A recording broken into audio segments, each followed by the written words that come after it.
నమస్తే తెలుగు న్యూస్కి స్వాగతం. నేను గోపికృష్ణ.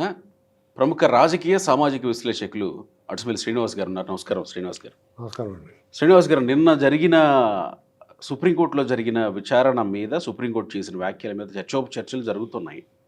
అంతిమంగా కేంద్ర ప్రభుత్వం అభిప్రాయం చెప్పండి అని సుప్రీంకోర్టు ఆదేశించింది. సిట్ విచారణ చేయాలా లేదా స్వతంత్ర దర్యాప్తు సంస్థలు ఏమన్నా చేయాలా? ఇప్పుడు కేంద్ర ప్రభుత్వం ఎలాంటి అభిప్రాయం వ్యక్తం చేస్తుంది? ఇప్పటివరకు బీజేపీ ఈ వ్యవహారం మీద కేంద్ర ప్రభుత్వం నుంచి కానీ బీజేపీ నుంచి కానీ ఎవరు మాట్లాడింది లేదు. ఇక్కడ ఉన్నటువంటి అధ్యక్షురాలు పురంధేశ్వరి కూడా డిక్లరేషన్ విషయం మీద మాట్లాడారు తప్ప లడ్డు వ్యవహారం మీద కల్తీ జరిగిందని కానీ జరగలేదని కానీ ఆమె మాట్లాడిన సందర్భం ఏమీ లేదు. ఇప్పుడు బీజేపీ స్పందన ఏంటి? ఎట్లా స్పందిస్తుంది కేంద్ర ప్రభుత్వం? ఇక్కడ ఇందులో 2-3 రకాలుగా ఆలోచించాలండి. ఒకటి, ముందుగా కేంద్ర పెద్దలు ఎవరో స్పందించలేదనేటువంటి దాని మీద మాట్లాడదాం. ఇక్కడ మీకు నాటకీయత ఉన్న భారతంలో శకుని అంటాడు, అయిన వాడిని అమ్మ తమ్ముడిని నేనుండగా అంటాడు కదా దుర్యోధనుడి దగ్గర. అలాగా నీ దగ్గర బాగా తినేసిన వాళ్ళు, నీవు నేను కలిసిమెలిసి దీన్ని ధ్వంసం చేసిన వాళ్ళు మేము ఉండగా నీకు ఎందుకు బెంగ అన్నారేమో అనిపిస్తుంది నాకు పైన ఉన్నవాళ్ళు జగన్మోహన్ రెడ్డిని. ఓకే, అంటే వాళ్ళు పొత్తులు ఎవరితోనైనా పెట్టుకుంటారో సంసారం ఎవరితోడైనా చేస్తారు, కానీ గోడ వెనకాల నుంచి ముద్దులు ఇంకో వాళ్ళకి పెట్టడం వాళ్ళకి అలవాటు, అభ్యాసం, కూసి విద్య. ఇది ఒక అంతుకు మంచిది. చాలామంది నానాటి వాళ్ళు సరే ఆంధ్రప్రదేశ్ విధ్వంసం గురైంది, ధ్వంసం చేసిపోయాడు, శకలాలు శిథిలాలు ఏరటానికి వీళ్ళు కలిసి వచ్చారు అని కొంత సాఫ్ట్ కార్నర్ వచ్చి వాళ్ళ తప్పుల్ని క్షమించే రకంగా చెప్పాలండి. 10 సీట్లు ఇస్తే 8 మందిని గెలిపించారు కదా. మా నోరు మూసుకున్నాం, మేము చేయగలిగింది మా నోరు మూసుకుంటామే. ప్రజలైతే పోన్లేరా బాబు జగన్ మీద వ్యతిరేకతతోటి. ఇప్పుడు కేసీఆర్ గారు మాట అన్నాడు, తెలంగాణ కోసం గొంగళపూరిని ముద్దెట్టుకుంటాం అన్నాడు. జగన్మోహన్ రెడ్డిని బయటికి పంపించుకోవడానికి వాళ్ళు కూడా గొంగళపూరిని ముద్దెట్టుకున్నారు. అంటే బీజేపీ కోట్లు వేసేసారు. జగన్ రెడ్డితో వీళ్ళు భాగస్వామ్యులండి, పార్ట్నర్స్ వాళ్ళు. ఆ విధ్వంసం అతను ఒకడే చేయగలడా? ఆడ మొఖం ఆడేం చేయగలడా? వీళ్ళందరూ సపోర్ట్ లేకపోతే సరే, అయినా సరే క్షమించారు. ఇంకా బుద్ధి మారదు, పుట్టుకతోడొచ్చిన బుద్ధి పుడకల మీద పెట్టేదాకా పోదంటారు. అలాగా లోపల ఏదైనా సాఫ్ట్ కార్నర్ ఉందేమో. చంద్రబాబు నాయుడు గారు ఏం చేశారు, ఇక్కడ తిరుమల తిరుపతి దేవస్థానం అనేటువంటిది ఒక ప్రతిష్టాత్మకమైన కోట్లాది మంది భక్తులకి ఇలవేల్పైన శ్రీ వెంకటేశ్వర స్వామి కలియుగ వైకుంఠం తిరుమల. అవును కదా. ఈయన ఇలవేల్పు కులదైవం, ఇంటి దైవం, ఆయన నా పునర్జన్మను ప్రసాదించిన దైవం అని భావిస్తాడు. ఆయన మహాభక్తుడు. అటువంటి ఆయన తిరుమలలో జరుగుతున్న అపచారాలు, దుర్మార్గం, అరాచకం, దోపిడీ ఇవన్నీ చూస్తా ఏమీ చేయలేని నిస్సహాయ పరిస్థితి. కారణం ఏంటి? ఆ పైన ఉన్నవాళ్ళే.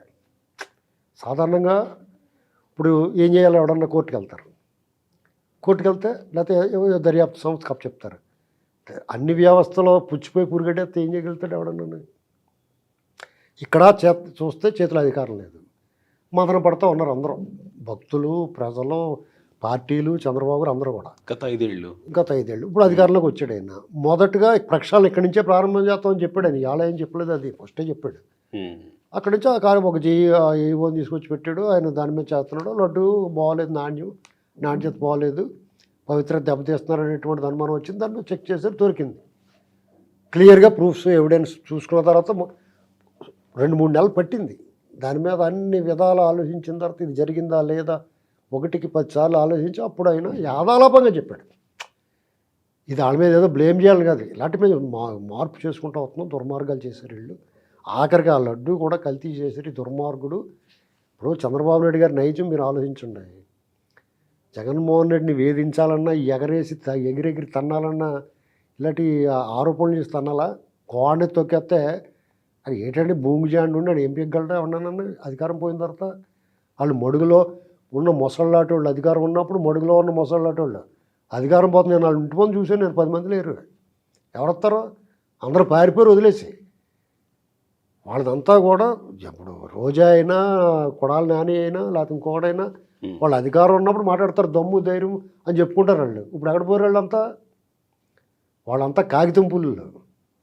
అధికారం ఉండి వెనకాల అండదండలుండి పోలీసులు లాంటి కాలకేయ సైన్యాన్ని సొంత సైన్యం కింద పనిచేస్తే వాళ్ళు పుల్లు సింహాలు అయ్యారు. కాబట్టి ఆయన ఆ విషయాన్ని చెప్పాడు. అది దావానంలాగా అంటుకుందా ఏంటి కారణం ఏంటి?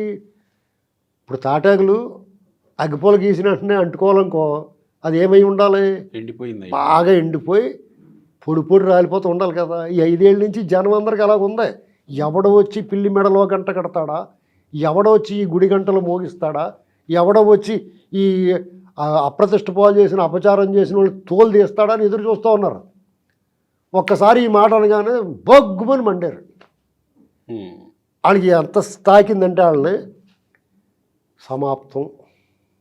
సినిమా అయిపోయిన తర్వాత శుభం అని పడుతుంది కదా కార్డు. అలాగే ఆ రాజకీయ చరిత్ర శుభం అయిపోయింది. ఇప్పుడు అతని రాజకీయ జీవితమే సమాప్తం అయిపోవటమే కాకుండా ఆడు పక్కన ఉన్నవాడికి పైన ఉన్నవాడికి కూడా శుభంగా పడుతుంది. ఎలా పడుతుంది? పైన ఉన్నవాడంటే పైన ఉన్న మోడీ గారు ఇంకెవడం అందులో మొహమాటమే ఉంది ఆ గ్యాంగ్. ఇప్పుడు ఇన్నాళ్ళు ఇతను తోటి సాగిన వాళ్ళు ఆడలే కదండి. వీడు ఆడిందల్లా ఆట పాడిందల్లా పాట చేసినప్పుడు వీడు వందల లొడ్లు అట్టుకెళ్ళి ఇచ్చేసినప్పుడు తీసేసుకున్న వాళ్ళు వాళ్ళే కదా. వాళ్ళకి తెలీదా ఏం జరుగుతుందో? ఈ నెయ్యి కల్తీ గురించి వాళ్ళకి ఏం తెలియదు? ఇంటెలిజెన్స్ రిపోర్ట్ లేదా? ఇది ఇలాగంటే వాళ్ళందరూ బాధ వచ్చేద్దేమో. కృష్ణ రెడ్డి ఎందుకు మాట్లాడలేదు? హిందుత్వము అనేటువంటిది వాళ్ళొక ఎజెండా, వాళ్ళ పునాది. రాజకీయాల కోసం దేనికోసమైనా కదా సరే. ఆర్ఎస్ఎస్ కానీ వాళ్ళు వాళ్ళు ఏం చేయాలి? వాళ్ళు ఏం చేశారు? పైగా వాళ్ళు ఎవరన్నా మాట్లాడుతుంటే వాళ్ళు మాట్లాడదని చెప్తున్నారు. ఆ మాధవీలత అన్న డాక్టర్ గారు చాలా బాగా మాట్లాడింది.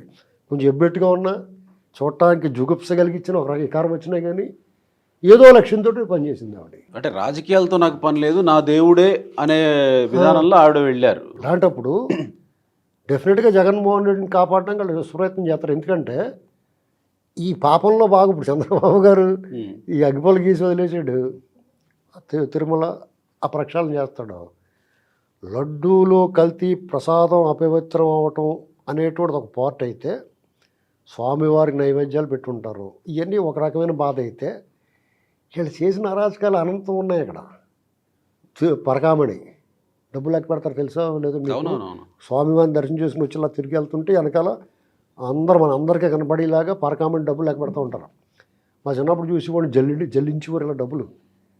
ఇటు పావళ కాసులు, 10 రూపాయల కాసులు ఇలాంటివన్నీ పడతానికి అన్నీ పోగెట్టి లెక్కెట్టి ఒక 4-5 భక్తులు లోపల కూర్చోబెట్టి వాళ్ళ సమక్షంలో వాళ్ళ సాక్షిగా పరకామణి లెక్కింపు జరిగేది. ఇప్పుడు ఎక్కడుంది చెప్పమనంటే?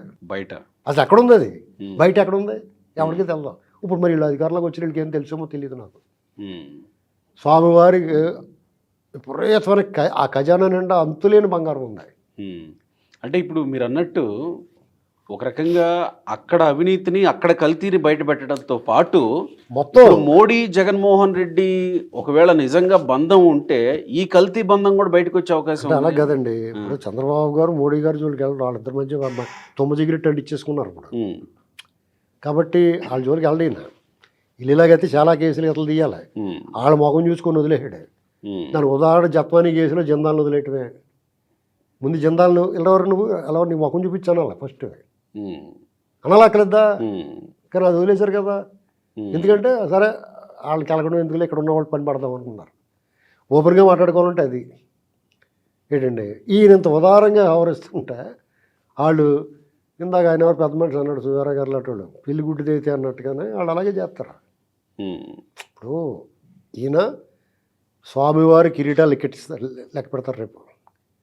ఆయన వజ్ర వైడూర్యాలు, మరకతమణులు, ఇలాంటివన్నీ పింక్ డైమండ్లు ఇవన్నీ కూడా లెక్కెడతారు అన్నమాట. వీళ్ళు కరోనా వచ్చిన అనుమానం అండి. ఇది కరోనా వచ్చినప్పుడు దేశం అంతా స్తంభించిపోయింది, పెట్టకాకి కదలలేదు. వీళ్ళు దొంగల బ్యాచ్ ఒకటే ఉండేవారు అక్కడ కదా. వాళ్ళు ఎందుకు పేరు ఎవరు తెలుసు. ఇప్పుడు అవన్నీ చేస్తారు, లెక్క తీస్తారు. మరి ఇప్పుడు ఇది అంతేకాకుండా తిరుపతిలో చేసిన అరాచకాలప్పుడు అక్కడ వ్యాపార వర్గాలని మంచినీళ్ళు లేకుండా చేసి బాటిల్ సీసా బాటిల్ కొనుక్కోమని రకరకాల దోపిడీ చేస్తారు వీళ్ళు. అవన్నీ వస్తాయి సిట్టుతోటి. ఇప్పుడు వీళ్ళు ఏం చేశారంటే ఈ లడ్డు కల్తీ అయిన ఇలాగ ఆరోపణ మీద వీళ్ళు సుప్రీంకోర్టుకి వెళ్ళారు. ఎవరో సుబ్బారెడ్డి వాళ్ళ బుద్ధి ఏంటి? ఇప్పుడు వాడు ఏదో చేస్తారు. దాని గురించి ఎవరో మాట్లాడకూడదని కోర్టుకు వెళ్తారు. ఆ కోర్టులో కూడా వాళ్ళకి అనుకూలంగా వస్తూ ఉంటాయి. ఇది జరిగిపోతుంది, అలవాటైపోయింది అది. వాళ్ళ బాబాని చంపేశారు, ఎవరో మాట్లాడకూడదు అన్నారు. వాళ్ళు మాత్రం పేపర్లు వేసుకుంటారు, వాళ్ళు మాత్రం మాట్లాడతారు, గ్యాగ్ ఆర్డర్లు తెచ్చుకుంటారు. ఇప్పుడు కేసీఆర్ చంద్రబాబు గారికి వాళ్ళ హయాంలో ఆయన తరపున వాదించిన వాళ్ళు కానీ ఎంతో కొంత టీడీపీ ఫ్లేవర్ ఉన్న వాళ్ళు ఎవరన్నా ఉంటే జడ్జిలు వాళ్ళ ముందుకి చంద్రబాబు గారు కేసు వెళ్ళింది అనుకోండి ఆ మధ్యని, వాళ్ళు చాలా పెద్ద మనుషులు నాట్ బిఫోర్ మీ అంటారు. జగన్మోహన్ రెడ్డి గారు తాలూకు కూడా ఎవరన్నా నాట్ బిఫోర్ మీ అన్న ఉన్నదా పైనుంచి కింద వరకు కోర్టులో? నా దగ్గరికి ఇవ్వండి అని చెప్పి తీసేసుకుంటారు వాళ్ళు. అంటే వాళ్ళ బాధ వస్తుందేమో మనం మాట్లాడకూడదు అంటారు. ఇది ఒక సామాన్యుడికి ఒక సమస్య, ఈ సమస్య ప్రశ్న ఉంది. ఈ వ్యవస్థ సామాన్యుడికి చెప్పాల్సిన అవసరం ఉంది. ఎందుకంటే నేను తేలిగ్గా సరదాగా అంటున్నాను, కానీ అలా కాదండి. ఈ వ్యవస్థ ఒక సామాన్యుడి కోసం ఉందా, జగన్మోహన్ రెడ్డి లాంటి దొంగోడి కోసం ఉందా, లేకపోతే దేశాధినేతలు లేకపోతే పెద్ద పెద్దవాళ్ళు బాగా సంపన్నుల కోసం ఉందా అనేటువంటిది ఒక ప్రశ్న అయితే ఉత్పన్నమైంది. సామాన్యుడు నాకు న్యాయం జరగట్లేదు. ఇప్పుడు వెంకటేశ్వర స్వామి ఏమంటాడు, కోటికి పడగెత్తిన ధనవంతుడు కూటి కోసం వెతుకులాడే దౌర్భాగ్యుడిని ఒకేలా చూస్తాడు దేవుడు. న్యాయస్థానం అంటే దేవాలయం, న్యాయమూర్తి అంటే దేవుడు. వాళ్ళిద్దరిని సమానంగా చూడాలి. సమానంగా చూడాలంటే నువ్వేం చేయాలి?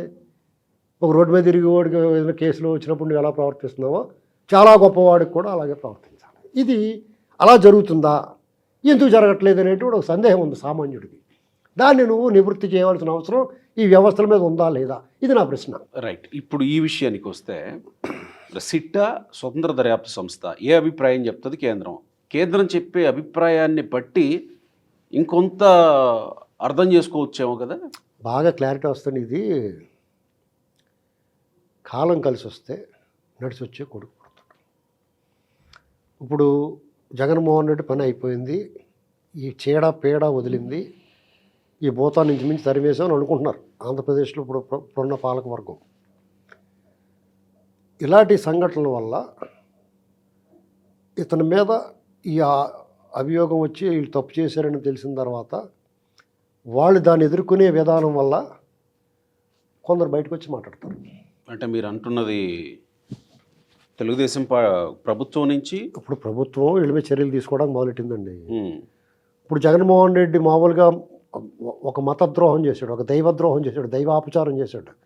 అపచారం చేసినప్పుడు మామూలుగా అయితే అతనికి ఎవడో కూడా మద్దతుగా వాళ్ళ మతం నుంచి కూడా రాకూడదు.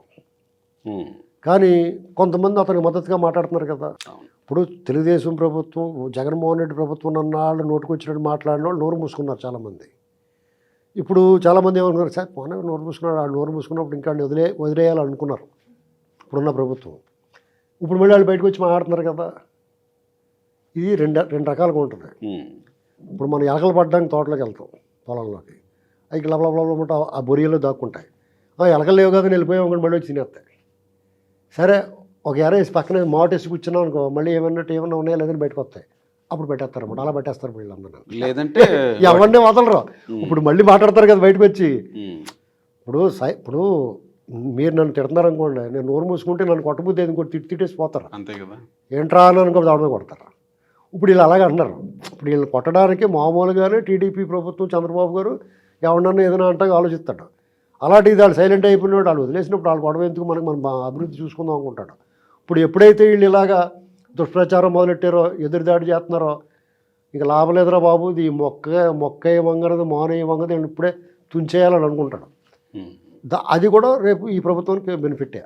సో ఇప్పుడు నెక్స్ట్ కొన్ని ఐవైఆర్ కృష్ణారావు లేకపోతే లైవ్లా తాలూకు ఎక్స్లో కామెంట్లు ఇవన్నీ చూసి ఒళ్ళు దగ్గర పెట్టుకుంటారు. ఫస్ట్ కూటమి ప్రభుత్వం తెలుసుకోవాల్సింది ఏంటంటే, వైవి సుబ్బారెడ్డి సుప్రీంకోర్టుకి వెళ్ళాడు, సుబ్రహ్మణ్య స్వామి అనేటువంటి వాడు సుప్రీంకోర్టుకి వెళ్ళాడు. ఆడికి ఏంటంటే పని, తిరుమల తిరుపతి దేవస్థానాన్ని ఢిల్లీకి ఇచ్చేయాలంట. నీ బాబు సొమ్మురా ఇచ్చేస్తానికి, నువ్వు ఇచ్చేయి, మద్రాసుని మాకు ఇచ్చేయి. అండ్ నోరు ఉంది, అవకాశం ఉందని వేసేసాడు. వీళ్ళు అప్పుడేమేం చేసుకోవాలి, వీళ్ళు టీము, వీళ్ళు లీగల్ టీము, వీళ్ళు ఎవ్వరు మోడస్ ఆపరండి అంతా తెలుసు కదా. మొన్న ఈ మధ్యకాలంలో చంద్రబాబు నాయుడు గారి కేసులు ఈ గొడవ అప్పుడు నాలాటోడికి నీలాటోడికి రగిలిపోయింది, కానీ వాళ్ళకి సీమ కుట్టినట్లేదు. వీళ్ళు ఇంకా రగిలిపోతే బాగుండు, మాకు బాగా పనిచేస్తారనుకున్నారు ఏటో మరి వాళ్ళు. ఇప్పుడు ఇంక ఎలక్షన్ లేవు కదా, దోలు తీరిపోతుంది మీకు. ఇప్పుడు మాకేం నొప్పి ఉండదు, మీకే దోలు తీరిపోద్ది. మాకు జగన్ పంపించాలనుకున్నా పంపించాము, మీరు ఉంచుకోవాలనుకుంటే మీ దోల తీరుద్ది. అవునే కదా, వాళ్ళు ఒళ్ళు దగ్గర పెట్టుకుని చూసుకోవాలా, ఇది ఏ బెంచ్ మీదకి వెళ్తుంది, ఏ బెంచ్ మీదకి వెళ్ళాలో చూసి కూడా ఎవడో అని చూసుకోవాలి కదా వీళ్ళు. అక్కడ ఏ బెంచ్ మీదకి ఏది వెళ్ళాలో అని పెట్టి కూడా ఒకడు ఉంటాడు అక్కడ. ఆడెవడ తాలూకా, ఆడు ఎవడ మనిషి, ఆడు ఎవడ రోజు పొద్దున్న బ్రేక్ఫాస్ట్ లంచ్ డిన్నర్ ఇచ్చేస్తున్నాడు వాడికి అని చూసుకోవాలి కదా వీళ్ళు. అక్కడ విఫలమైందా, నెగ్లెక్ట్ చేసి? ఖచ్చితంగా నెగ్లెక్ట్ చేశారు, విఫలమైంది. వాళ్ళందరూ కూడా దేవుడి మీద భక్తులు అనుకున్నారు. అందరూ భక్తులు ఎందుకుంటారండి, జగన్ ప్రేమికులు కూడా ఉంటారు, చూసుకోవాలి అది. ఇక్కడ మనం సుప్రీంకోర్టు, అత్యున్నత న్యాయస్థానం వ్యాఖ్యలను కానీ విధానాలను కానీ వాళ్ళ తీర్పులను కానీ మనం వ్యతిరేకించాం, కానీ మన అభిప్రాయం చెప్తాం. అయ్యా మహానుభావ, న్యాయమూర్తి, భగవంతుడా, ఈ దేశానికి నువ్వే దిక్కు, కానీ నువ్వు కొంచెం జాతగా చెప్పబోయే బాబు అంటావు, అంతే. అంతే కదా. ఇప్పుడు వాళ్ళు కొన్ని కామెంట్లు చేశారు, అది కామెంట్లు కాదు, ఆ విచారణలో భాగంగా డెఫినెట్గా వీళ్ళు అడుగుతారు. రేపొద్దున ఆర్గ్యుమెంట్, వాళ్ళ ఆర్గ్యుమెంట్ వచ్చినప్పుడు వాళ్ళే ప్రశ్న ఎత్తారు. ఇప్పుడు ఇక్కడ ఒకటే అభ్యంతరకరమైన విషయం ఏంటంటే, మీరు ప్రూఫ్ లేకుండా ఎలా మాట్లాడారు అనేటువంటి అన్నారని వచ్చింది బయటికి. చంద్రబాబు నాయుడు గారు గుజరాత్కి సంబంధించిన ఆ పరీక్షలు అయిన తర్వాత ఆ సర్టిఫికేట్ వచ్చింది, అది చూసుకున్న తర్వాత మళ్ళీ కొద్ది రోజులు ఆగి అప్పుడు చెప్పాడు అన్నీ పరిశీలించుకున్నాం. కాబట్టి రేపు మళ్ళీ వాళ్ళని కూడా అడగచ్చు. ఏమైనా కొంత అనుమానాలు రాకూడదు, ఎప్పుడు న్యాయ వ్యవస్థ మీద అనుమానం రాకూడదు, అపోహలు ఉండకూడదు. న్యాయ వ్యవస్థకి మనం ఏది ఆపాదించలేము, కానీ పరిస్థితులు మాత్రం అందుకు భిన్నంగా ఉన్నాయి, అది చూసుకోవాలి. దానికి తగ్గట్టుగా వీళ్ళు అవతల పరిస్థితిని బట్టి వీళ్ళు కూడా వ్యవహరించాలి. వీళ్ళు ఇప్పుడేమి ఒక దురదృష్టం ఏంటంటే, టీడీపీ కానీ కూటమి కానీ వాళ్ళ ఏడుపులు, పేదరుపులు, ఆ గొగ్గోలు పడతాం, వేడుకోలు చూస్తుంటే వీళ్ళు అధికారంలో ఉన్నారా లేకపోతే ప్రతిపక్షంలో ఉన్నారా అనిపిస్తుంది, చిరాకు వస్తుంది. వాళ్ళు అధికారంలో ఉన్నారు కదా, అసలు వీళ్ళు ఇంత బతిమాలాల్సిన అవసరం ఏముంది వాళ్ళకి? మీరు న్యాయంగా వెళ్తున్నారు, మీరు పర్ఫెక్ట్గా ఉన్నా, మీరు తప్పు చేయరని మేము అందరూ నమ్ముతాం, ప్రజలందరూ నమ్మారు కాబట్టి మేము గెలిపించారు. మీరు చేయాల్సిన పని ఏంటి? జగన్మోహన్ రెడ్డి గత 5 ఏళ్లలోనూ రోజు కొంత తప్పులు చేశాడు. నువ్వు కుప్పం నుంచి శ్రీకాకుళం దాకా, ఇచ్చాపురం నుంచి అనంతపురం దాకా నువ్వు ప్రతి పోలీస్ స్టేషన్లోనూ జగన్మోహన్ రెడ్డి మీద ఎందుకు కేసు నమోదు, అన్ని చోట్ల తప్పు చేసి ఉంటాడు. అతను ఊపిరి చలపకూడదు. ఈ సుబ్రహ్మణ్య స్వాములు లక్షలాది మంది కింద ఇడిపోలేడు కదా, ఆడు ఒక్కడే కదా, ఒక చోట తిరగలడాడు. ఆడు మొత్తం లాయర్లందరూ ఆడు పట్టుకుపోయినా కానీ పని జరగకూడదు. ఆ పని ఎందుకు చేయరు మీరు? మీకేం నొప్పి? ఇప్పుడు మీ ఎమ్మెల్యేలో మీ నాయకులు ఉంటారు కదా, మీరు ఒకసారి వాళ్ళకి ఎలా సైకిల్ చేస్తే వాళ్ళు వేస్తారు కదా, వాళ్ళు తోలి మీకు అలవాటు కదా తెలుగుదేశం వాళ్ళకి. అంటే ఒక రకంగా మీరు ఓవరాల్గా దీని సారాంశం ఎట్లా అర్థం మీరు చేసుకోవాలి? దీని సారాంశం తెలుగుదేశం ప్రభుత్వం, చంద్రబాబు నాయుడు గారు వీళ్ళు ఏమి చేయలేకపోతున్నారండి. జగన్మోహన్ రెడ్డి వీళ్ళు అధికారంలోకి వచ్చి ఎదుర్కోలేకపోతున్నారని అనిపిస్తుంది. మరి రేపు 3వ తేదీ పరిస్థితి సిట్కి ఇవ్వాలా లేకపోతే స్వతంత్ర దర్యాప్తు సంస్థలకు ఇవ్వాలా అని అంటే అక్కడ ఏమవుతుందంటే ఆళ్ళ బొమ్మ అర్థం అవుద్ది. ఇప్పుడు సిబిఐకి ఇవ్వాలన్నారు అనుకోండి, సిబిఐ అంత దద్దమ్మ చేతగాని సంస్థ ఈ దేశంలో జగన్మోహన్ రెడ్డి కేసులు డీల్ చేసిన విధానం చూసిన తర్వాత వాళ్ళ తర్వాత ఎవడన్నా దద్దమ్మ, నీకంటే పెద్ద చవట అని రాన్న పాట ఉంటుంది, అలాగే వీళ్ళు ఫస్ట్ వస్తారు. మరి ఇప్పుడు మోడీ, చంద్రబాబు ఆల్రెడీ సిట్టు వేసిన తర్వాత కేంద్ర ప్రభుత్వం ప్రధానమంత్రిగా ఉన్న మోడీ కానీ అమిత్ షా కానీ అలాంటి నిర్ణయం తీసుకుంటారని అనుకోగలము. అలాంటి నిర్ణయం తీసుకున్నారంటే జగన్మోహన్ రెడ్డిని ఆయన వాళ్ళు కాపాడదాం అనుకుంటారని అర్థమైపోద్ది. అప్పుడు వీళ్ళు కూటమి, వీళ్ళు ప్రభుత్వం, వీళ్ళు వ్యవహారాల్లో ఈ 9 జిగిరి అంటించుకుంటాం, ఇలాంటివన్నీ చూసుకోవాలి ఒకసారి జాగ్రత్తగా. Right sir, thank you.